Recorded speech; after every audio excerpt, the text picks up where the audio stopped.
carpet. Sweet. Dudes, we're here at the Long Beach Film Festival. We're chilling. I'll be back with fight stuff soon. Yeah, alright?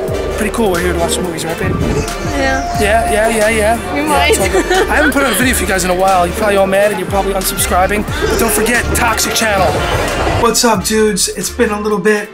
All those things going on in boxing right now. We got big fights coming up. We got September 8th. We got Chad Dawson versus Andre Ward going down at the Oracle Arena out in California. That's Andre Ward's backyard. We got Sergio Martinez versus Chavez Jr. coming up. I just watched that face-off on HBO. It was a nice face-off and it was full of tension, but unfortunately I don't think it's going to live up to the fight because I think Chavez Jr. How did Chavez Jr.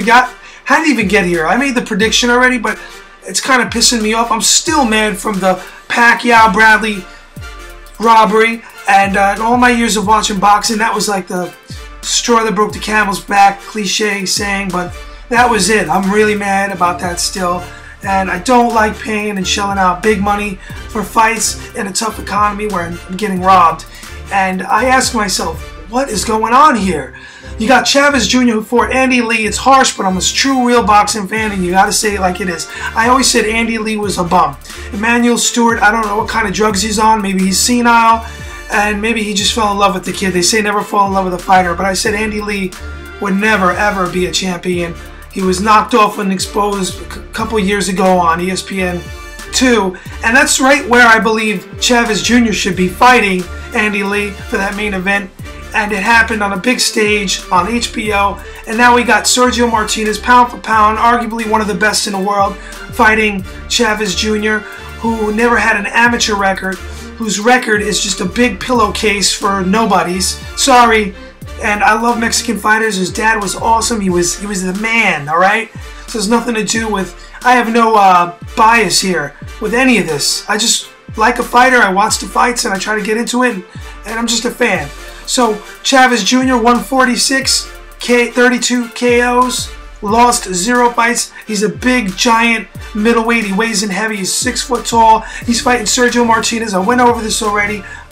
Sergio Martinez has a glorious record. Yeah, it is, for real. He's fought everybody. He's 37, and he's 5'10", he's a southpaw, he's dangerous. I always said he was like a Spanish Roy Jones Jr.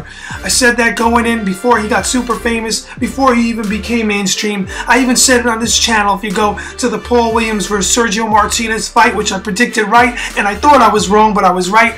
He got in the first fight and in a rematch, okay? So you can go back on that channel and check that out if you doubt my credentials.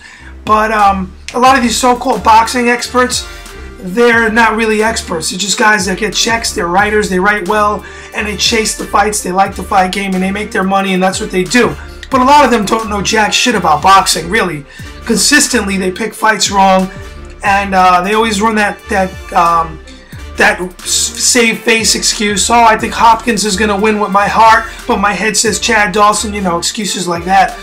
Just say who you think's going to win, and go for it. Like I said, Chad Dawson was going to beat Hopkins.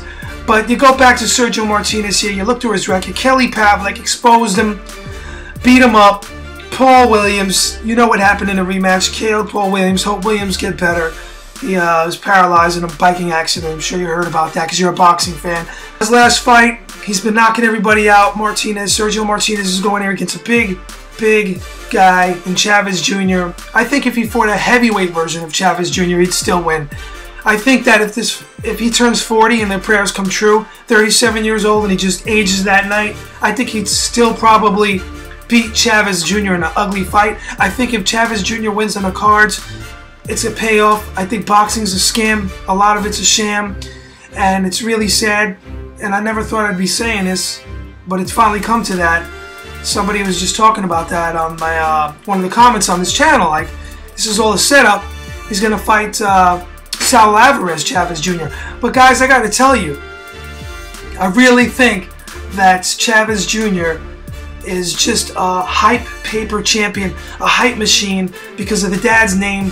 He floated by. How do you get to the top? How do you get to a pay-per-view where you're fighting a guy with great credentials, a guy that's worthy to be there. How do you get there? Well, you got to have the last name Chavez Jr. You got to have that Julio Cesar Chavez family name, and he was pushed.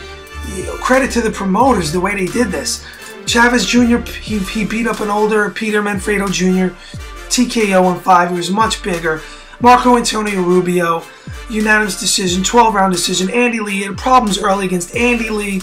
Like I said, Andy Lee to me was just a journeyman. And I think Chavez Jr. is a journeyman. And I think he's going to get destroyed. I think he's going to get exposed. I think his dad's going to have a fit and jump on a ring apron in the later rounds, because Martinez is just going to go to town and put on a boxing lesson. He's going to destroy this kid. And I just can't see it going any other way. And if I'm wrong, it doesn't matter. It's not my profession. I'm not like a Dan Raphael guy. I'm not up there doing this for a living. So these guys, sometimes they got to be careful because they're worried about what they say. Because if they're wrong and they stick their mouth out there like I'm doing and just like, hey, I think this guy is that and this is what it is, and they're wrong, they lose a lot of credibility. But look at me. Go back and look at all my fights I predicted. I'm not ashamed of anything. If I'm wrong, I'm wrong. But I'm just saying Chavez Jr. should be fighting on ESPN2. To me, he's a glorified journeyman, just like Andy Lee. He's a little bit better than Andy Lee. I thought he'd beat Andy Lee. He beat him. Andy Lee and Marco Antonio Rubio, Peter Manfredo, a bunch of bums. John Duddy, another glorified journeyman. They were hyping up, and Chavez Jr. has really done nothing. He's not ready. He's going to be in way over his head. He's going to drown in this fight, and that's it. That's what I got to say about that. It's like a farce to me, really. This is on a pay-per-view stage, and the average mainstream people are going to tune into this thing, and they're building this kid up. They're thinking of the dad's name. People, they reminisce. They know the name. They walk by the fight promotions, and they'll buy the fight.